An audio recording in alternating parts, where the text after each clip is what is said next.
Selamat pagi Bapak Ibu yang saya hormati, selamat pagi Bapak Hargo Utomo selaku dosen pembimbing, selamat pagi rekan-rekan sekalian. Perkenalkan saya Jimmy Indrawan, saya mahasiswa Semba Angkatan 42, MMUGM Kampus Jakarta.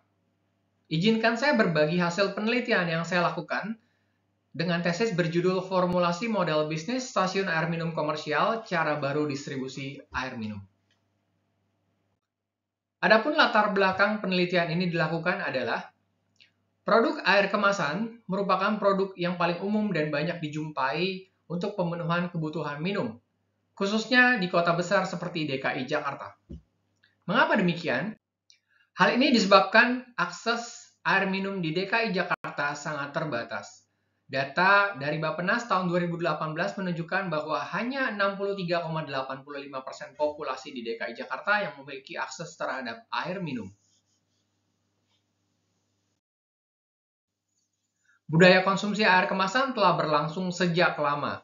Data dari tahun 2005 hingga tahun 2017 menunjukkan bahwa perkembangan dan pertumbuhan konsumsi air kemasan tumbuh sangat pesat dari 4,1% menjadi 42,8% atau tumbuh lebih dari 1000% dalam jangka waktu tersebut. Budaya konsumsi air kemasan juga ditunjukkan dengan sumber air minum masyarakat DKI Jakarta tahun 2018 bersumber dari BPS bahwa lebih dari 68% di masing-masing wilayah di DKI Jakarta mengandalkan air kemasan sebagai sumber air konsumsi.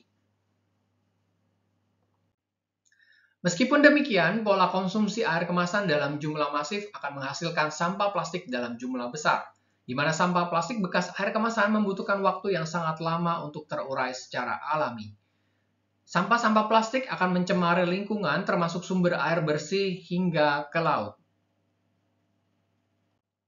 Beberapa informasi menunjukkan bahwa sampah plastik bekas air kemasan membutuhkan waktu hingga 450 tahun untuk terurai secara alami. Hanya sekitar 9% dari total plastik yang pernah diproduksi yang berhasil didaur ulang, dan sisanya menjadi sampah yang mencemari lingkungan termasuk sumber air bersih dan juga lautan. Produksi botol plastik juga menggunakan air dan bahan bakar fosil dalam jumlah banyak yang tidak ramah terhadap lingkungan.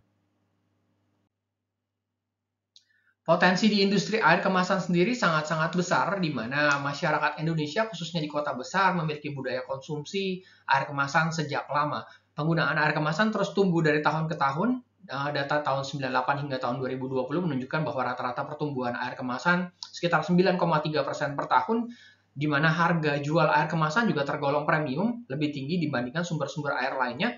Dan pemenuhan kebutuhan minum ramah lingkungan menjadi peluang bagi pelaku industri untuk menggali pangsa pasar yang baru. Melihat kondisi lingkungan eksternal, teridentifikasi sebuah peluang bisnis yang dapat dimanfaatkan oleh perusahaan. Untuk itu diformulasikan sebuah bisnis model stasiun air minum komersial yang dapat memenuhi kebutuhan tanpa menghasilkan sampah plastik. Dibandingkan dengan air kemasan yang memproduksi dan mendistribusikan produk dari pabrik ke tangan konsumen, stasiun air minum membawa mesin produksi ke titik di mana konsumen memiliki kebutuhan minum. Konsumen dapat mengakses mesin untuk memperoleh air dengan membawa tumbler atau botol milik pribadi dan langsung membeli produk pada mesin tersebut. Sehingga konsumen dapat memenuhi kebutuhan minum tanpa menghasilkan sampah plastik. Stasiun air minum komersial adalah paduan antara konsep mesin ATM bank yang memiliki jaringan sangat-sangat luas dan juga tap water yang memproduksi air siap minum yang langsung dapat dikonsumsi oleh konsumen.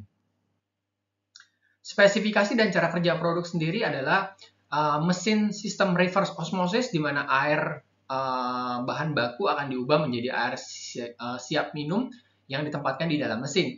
Sementara mesin sendiri akan diakses oleh konsumen lewat aplikasi dan pembelian dapat dilakukan dengan menggunakan QRIS dan juga e-money.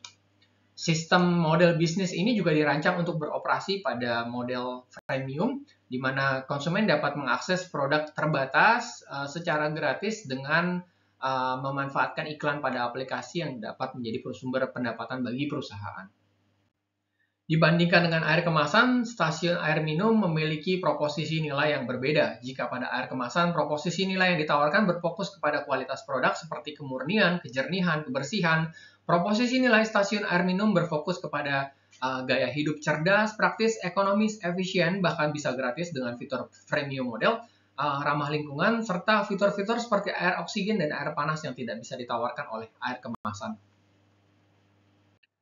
Dari penelitian yang dilakukan, dapatkan rumusan masalah yaitu kelangkaan air di kota Jakarta mendorong konsumen untuk mengkonsumsi air kemasan meskipun air kemasan menghasilkan sampah plastik yang mengancam lingkungan. Di tengah pengetahuan dan juga kesadaran masyarakat Jakarta untuk menjaga lingkungan, namun masyarakat dihadapkan kepada satu pilihan dilematis antara menjaga lingkungan atau harus memenuhi kebutuhan minum yang vital. Hal yang sama dihadapi oleh perusahaan air kemasan yang dihadapkan pada satu kondisi bahwa mereka harus mempertahankan pangsa pasar di tengah kompetisi yang sangat-sangat ketat, sementara konsumen telah terbiasa dengan konsumsi air kemasan yang dikemas dalam kemasan plastik. Pertanyaan penelitian bagi penelitian ini adalah bagaimana model bisnis stasiun air minum komersial dapat menarik pelanggan untuk melakukan perubahan pola konsumsi air minum tanpa menghasilkan sampah plastik bekas kemasan. Tujuan penelitian dilakukan adalah mendapatkan informasi guna memformulasikan proposisi nilai dan insentif yang tepat untuk memenuhi kebutuhan dan menarik konsumen untuk melakukan perubahan pola konsumsi dari air minum. Landasan teori yang digunakan pada penelitian ini adalah yang pertama, inovasi bisnis model yang digunakan untuk formulasi bisnis model stasiun air minum. Yang kedua adalah the planned behavior dan motivated reasoning yang menjelaskan bagaimana konsumen akan melakukan pola perilaku perubahan konsumsi dari air kemasan menjadi pola konsumsi melalui stasiun air minum dengan pemberian insentif. Yang ketiga adalah buying behavior theory dan strategi kompetitif generic diferensiasi yang akan mempertegas perbedaan antara air kemasan dan juga stasiun air minum yang tidak hanya menawarkan pemenuhan kebutuhan minum dan juga fitur-fitur benefit yang tidak didapatkan dari air kemasan. Kerangka penelitian ditujukan untuk membentuk kebiasaan masyarakat melalui proposisi nilai unik yang ditawarkan oleh stasiun air minum, dengan tujuan untuk memberikan insentif bagi masyarakat untuk melakukan pola perubahan konsumsi dari pola konsumsi air kemasan menjadi pola konsumsi lewat stasiun air minum, yang dapat dijelaskan melalui kerangka berikut ini. Pada kondisi saat ini, ketika masyarakat memiliki kebutuhan minum, masyarakat akan mengkonsumsi air kemasan yang dipengaruhi oleh 3 faktor. Kepercayaan akan kualitas air kemasan, persepsi publik akan kualitas air kemasan, dan juga persepsi manfaat dengan mengkonsumsi air kemasan. Melalui bisnis model stasiun air minum komersial yang memberikan insentif berupa model freemium yang dimana konsumen bisa mendapatkan produk secara gratis, kemudian fitur-fitur yang tidak didapatkan dari air kemasan seperti air panas, kemudian air oksigen, serta kepraktisan, kemudahan, serta edukasi yang dilakukan oleh stasiun air minum terkait ramah lingkungan dan juga tidak menghasilkan sampah plastik diharapkan akan mendorong konsumen untuk melakukan perubahan pada pola konsumsi dari air kemasan menjadi pola konsumsi dari stasiun air minum. Penelitian yang dilakukan adalah penelitian terapan kualitatif, di mana ukuran pasar dari air minum sangat-sangat besar, sehingga untuk penelitian ini dilakukan pembatasan atas target pasar. Target atas perencanaan dari penelitian ini adalah populasi masyarakat yang beraktivitas di kota Jakarta, yang menggunakan transportasi dan atau ruang publik. Pengumpulan data yang dilakukan ada data sekunder dan juga data primer. Data sekunder dilakukan melalui studi literatur, sementara data primer dilakukan melalui survei dan juga observasi. Metode analisis data yang dilakukan adalah tematik analisis dari hasil pengumpulan data yang sudah dilakukan dari survei dan juga observasi. Dilakukan pengenalan data, pengkodean data, identifikasi pola dan hubungan, menggabungkan pola, dan juga mendapatkan satu tema akhir untuk penyusunan laporan. Sementara metode komparatif dilakukan untuk membandingkan antara satu area dan area yang lain apakah memiliki kesamaan atau perbedaan, yang dilakukan untuk melakukan validasi dan juga memperkaya informasi. Dari hasil survei dan observasi yang dilakukan, disusun sebuah peta untuk mengidentifikasi pola perilaku dan pandangan konsumen terhadap 3 hal, yaitu pemenuhan kebutuhan air minum, kemampuan untuk adopsi teknologi baru, dan kepedulian terhadap keberlanjutan dan pencemaran lingkungan, yang digunakan untuk merumuskan formulasi model bisnis yang dapat memenuhi kriteria product market fit dengan kebutuhan pasar. Sementara untuk proses penciptaan nilai disusun kanvas model bisnis dengan segmen pelanggan yaitu masyarakat pengguna transportasi publik, masyarakat yang beraktivitas di ruang publik, perusahaan rekanan yang membutuhkan manfaat untuk program pemasaran, serta perusahaan agensi pemasaran atau iklan dengan proposisi nilai Untuk konsumen air, cara baru konsumsi air yang efisien, bahkan gratis dan efektif bagi pelanggan premium. Praktis karena tidak perlu membawa air, termasuk sisa air yang dibeli dan tidak habis, dengan memanfaatkan sembarang titik stasiun air minum yang ada di mana-mana sehingga pelanggan dapat membeli sesuai dengan kebutuhan.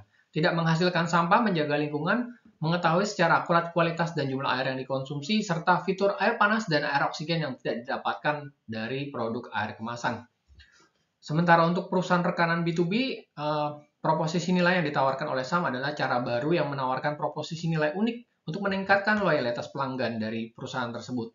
Yang kedua adalah cara baru bagi perusahaan air minum demineral, perusahaan air minum kemasan yang non-mineral, untuk membuka dan meningkatkan pangsa pasar baru tanpa memerlukan riset tambahan dan juga investasi yang tinggi dengan bekerja sama dengan stasiun air minum untuk mendistribusikan produk. Yang ketiga adalah cara baru untuk beriklan kepada spesifik populasi yang dapat ditargetkan karena teknologi dari stasiun air minum yang mampu memberikan profil dari pelanggan kepada perusahaan secara spesifik untuk beriklan. Sementara untuk perusahaan agensi iklan adalah media baru untuk melakukan pemasangan iklan di luar media konvensional lainnya yang sudah ada sebelumnya. Aktivitas kunci yang ada pada stasiun air minum adalah perluasan titik stasiun air minum, tentunya untuk meningkatkan akses dari pelanggan kepada stasiun air minum, meningkatkan kualitas dan kontrol produk, promosi dan pengembangan pasar, serta edukasi, kampanye pasar dan edukasi, serta kolaborasi dengan perusahaan B2B. Sementara untuk mitra kunci adalah pengelola lokasi, pemerintah daerah, perusahaan filter air, agensi iklan atau Google AdMobs, perusahaan kemasan, perusahaan pengembangan, teknologi, dan kecerdasan buatan. Arus pendapatan dari stasiun air minum didapatkan dari penjualan air retail. Ya, ini adalah konsumen retail yang membeli air secara eceran atau retail. Kemudian iuran keanggotaan dari pelanggan premium. Yang ketiga adalah penjualan produk-produk pendukung untuk minum. Yang keempat adalah pemasukan iklan yang diakses oleh pelanggan freemium yang mendapatkan air secara gratis. Dan yang kelima adalah sewa stasiun air minum dari perusahaan demineral yang bekerja sama. Sementara struktur biaya yang terjadi adalah biaya sewa lokasi, biaya utilitas, air, listrik, dan internet karena mesin memerlukan air, listrik, dan internet. Kemudian biaya lain-lain seperti iuran pemeliharaan, keamanan lokasi, biaya pemeliharaan dan perawatan mesin termasuk penggantian filter, biaya produksi iklan dalam produksi iklan dan juga maintenance server, serta biaya modal pengadaan alat, depresiasi, pemasaran dan edukasi, biaya penyelenggaraan kegiatan dan kampanye untuk peningkatan awareness publik terhadap brand, dan juga legalitas serta perizinan. Untuk menilai kelayakan bisnis dilakukan skenario analisis dengan model keuangan konservatif, moderat, dan agresif, di mana jumlah stasiun air minum pada 3 skenario tetap sama yaitu 20, yang membedakan adalah asumsi rata-rata pertumbuhan pelanggan hingga jumlah pelanggan aktif di akhir tahun kelima. Laba rugi pada akhir tahun kelima seluruh skenario telah positif, sementara posisi kas atau BEP pada konservatif dan moderat masih belum break even point atau belum balik modal, sementara untuk agresif sudah balik modal dan plus 592 juta.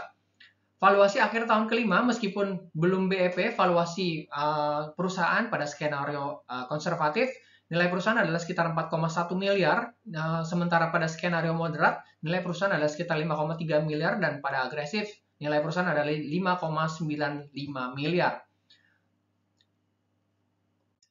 Adapun metode valuasi yang digunakan untuk memproyeksikan nilai valuasi perusahaan di tahun kelima adalah dengan metode Customer Lifetime Value ditambah nilai aset bersih perusahaan. Perhitungan valuasi adalah sebagai berikut.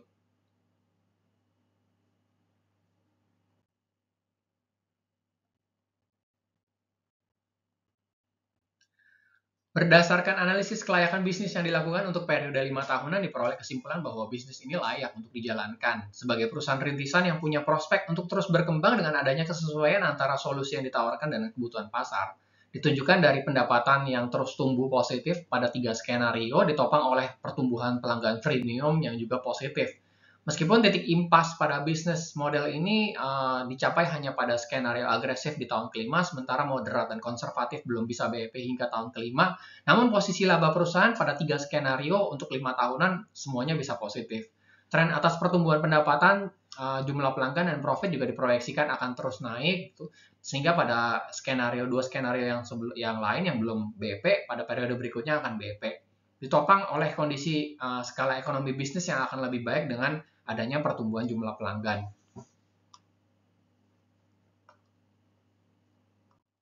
Untuk saran, model bisnis ini layak untuk dijalankan sebagai jalur distribusi produk air minum, namun eksekusinya tetap perlu mempertimbangkan kesesuaian produk dengan value perusahaan. Yang kedua adalah kecukupan modal dan perputaran arus kas.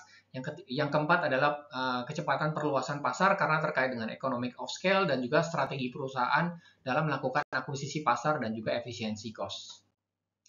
Demikian presentasi hasil penelitian yang saya lakukan. Mari menjaga hari esok dimulai dari hari ini. Stasiun Air Minum Komersial. Terima kasih.